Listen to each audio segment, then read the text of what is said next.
Good evening and thank you for joining us at 6. I'm Nancy Cox. Kevin Christopher has the evening off.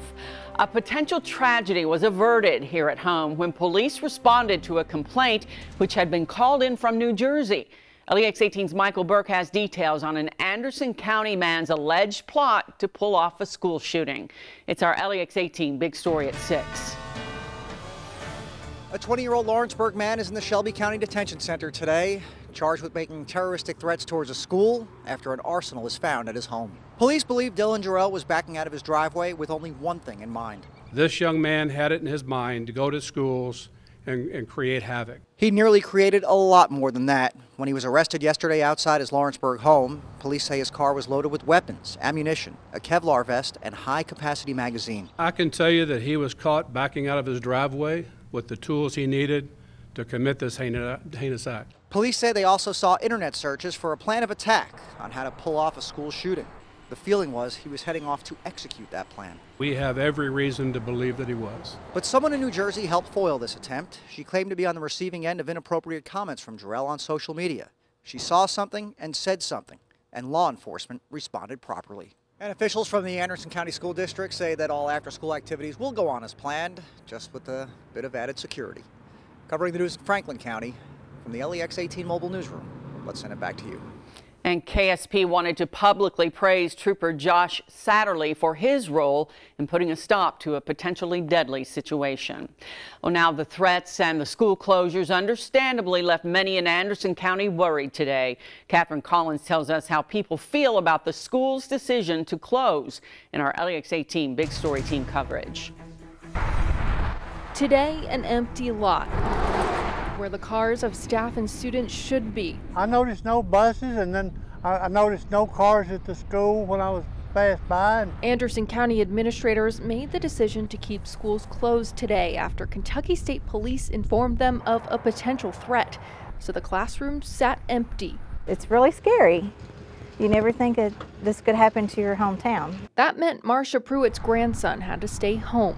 Her son-in-law had to call off work. Yeah, it's always an inconvenience when you have to miss work, but at least he got to stay home with them. But it's less of a deal, she says, knowing the kids are safe. You really don't know what can happen in a situation like this. You just got to be cautious. I heard that over. When a threat like that is made, they have to make this decision. And over again. We have to protect our children, and they do an excellent job here in Anderson County. Everyone I talked to says the school made the right call. You can never be too careful. Covering the news in Anderson County, Catherine Collins, LEX 18 News. Tonight's home football game in Anderson County against Madison Southern will be played as scheduled tonight, and there will be extra security. In neighboring Shelby County, where the suspect was once a student, schools there were also told to be on high alert. State police contacted the superintendent last night about the threat allegedly made by Dylan Jarrell. Students in Shelby County are on fall break, but their extracurricular activities were temporarily suspended. Now that there's been an arrest, though, the suspension has been lifted, including for tonight's football game. We'll have updates about this developing story on air and online throughout the evening on our website, lex18.com. And you can get that same information on the go. Just download our free LEX 18 News app. One school event that's going to be pretty tough tonight is the Lynn Camp football game. Earlier this week, one of the team's assistant coaches was killed in a crash in Knox County. Tonight, it's Lynn Camp versus Williamsburg for the district championship. Jacqueline Nye is live in Lynn Camp in Knox County. Jacqueline.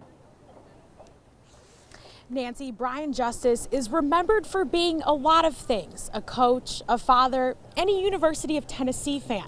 Now that's why there is an orange and white checkered paw print in the middle of the field for tonight's game to honor Coach Brian Justice, who died in a car accident on Monday. Brian Justice was a teacher at Knox Academy Learning Academy.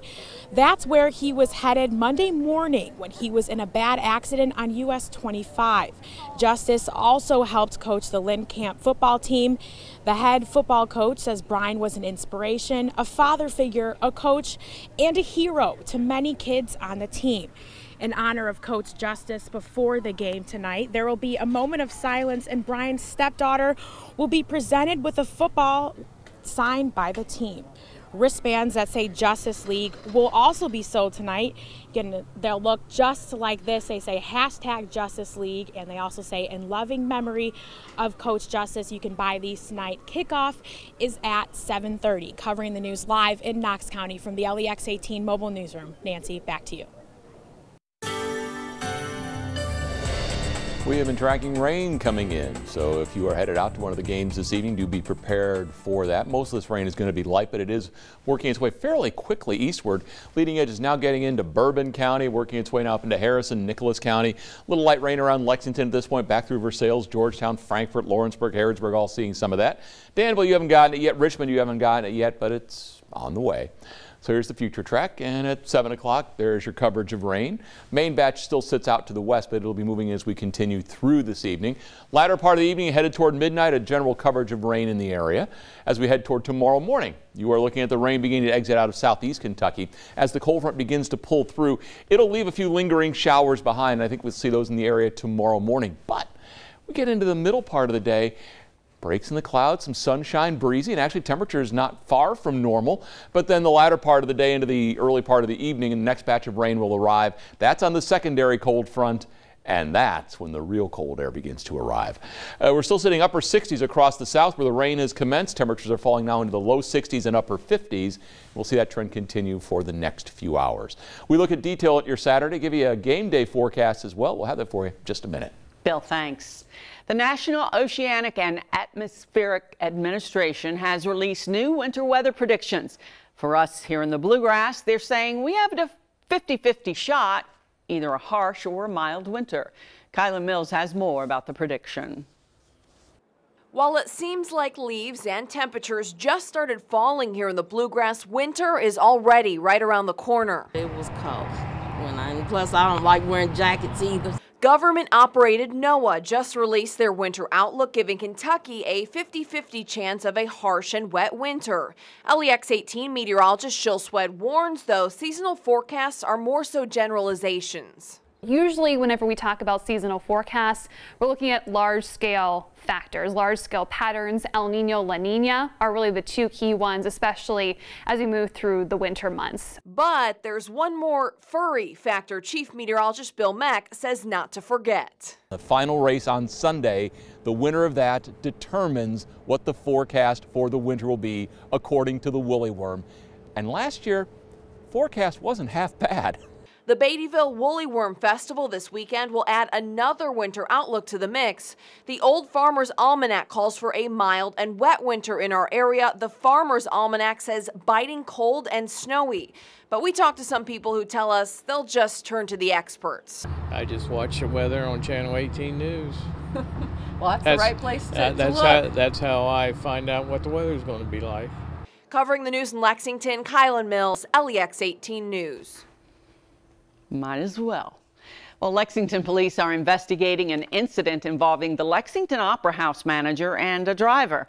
Operations manager Tom Haberman says early this afternoon he was outside helping buses line up in the alley next to the building during school performance day.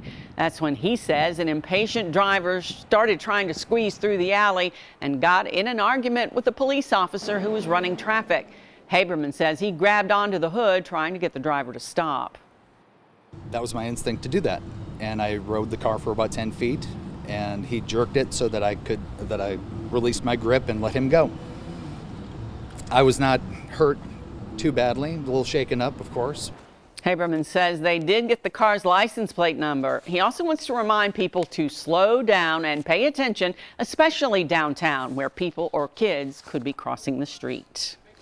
Only a very small percentage of the U.S. population gets to call themselves lottery millionaires, and the chances are even tougher for a billion-dollar Mega Millions drawing like tonight, about 1 in 300 million to be exact. But reporter Eleanor Buckley is doing a little dreaming anyway. It's a payday of a lifetime. I couldn't imagine. I really just could not imagine. And neither could we. So to visualize what $1 billion really looks like, we got some information from the Atlanta Constitutional Journal. If you cash out your $1 billion winnings in $1 bills, that's going to weigh more than 10 tons. Now, if you cash them out in quarters, that's going to weigh more than 22 tons. It's a good thing we have electronic debit cards. I wouldn't want to carry that around. But if you're about to be a billionaire, the experts suggest getting your finances together before you cash in your ticket. I think having that much money, you have to have some wisdom with it. We read about how there's this curse if you win the lottery. A lot of people have gone bankrupt or commit suicide. So I feel like I should just give it all away. Lottery ticket offices will be closed over the weekend. So if you do get a lucky ticket, make sure you hold on to that tight. Now, you do have 180 days to claim your prize. Covering the news in Lexington from the LEX 18 mobile newsroom, back to you. It'd be hard to keep to yourself that long. Well, if you haven't purchased a ticket, you have until 10:45 tonight to get one for this evening's drawing. And you can hear those winning numbers tonight on LEX 18 News at 11. Well, many fans braved the cold this morning to get their hands on a limited edition Maker's Mark bottle. What makes this one so special here in horse country when LEX 18 News returns.